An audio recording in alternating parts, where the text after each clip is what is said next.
What is your take on the current lending environment?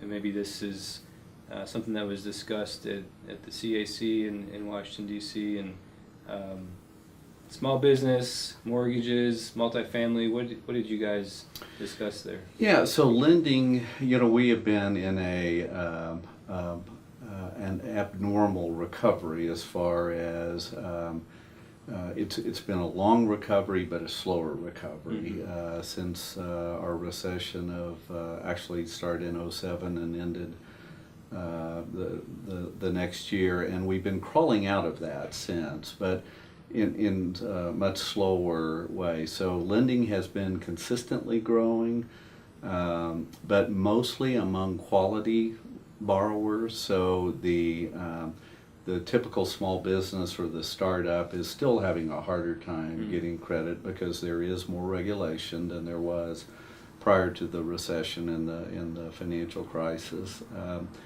And the same with mortgages. So mortgage tightened up a lot after the housing crash, and so we're starting to see some of the borrowers come back in the market, but still home ownership rate peaked back in '05 at 69%, and we're down around 64%. So Okay. we're well below where we were, and that is putting pressure on rentals because more people are renting.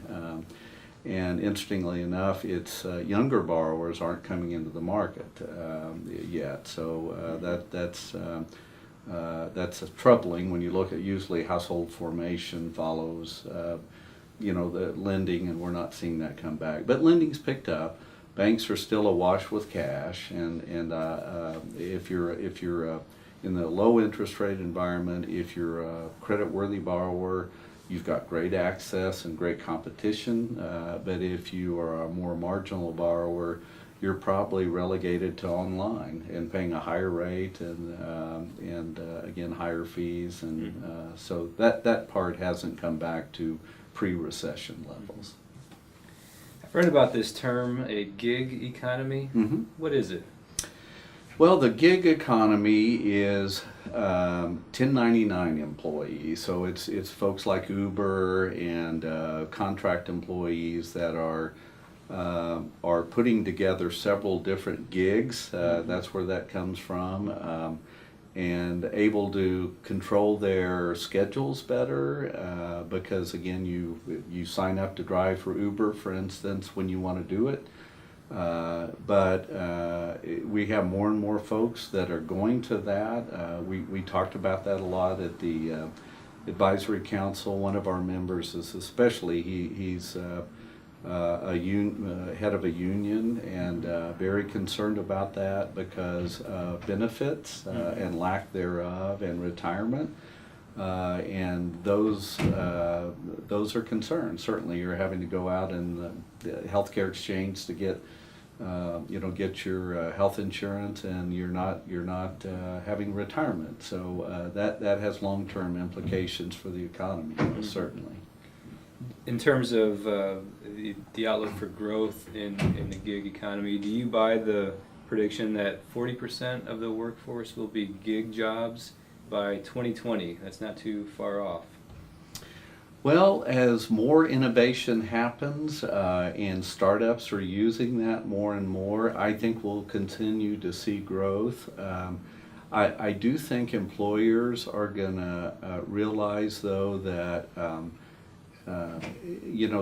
there's a benefit to loyalty and a benefit not to have turnover, and that comes with a commitment to that employee, and that includes benefits. So I don't know if it'll peak out at 40%, but certainly it's going to continue to grow over the next several years. The other thing will be the regulatory environment around that. Okay. I know they're starting to, Department of Labor and others are starting to look at that and those long-term implications.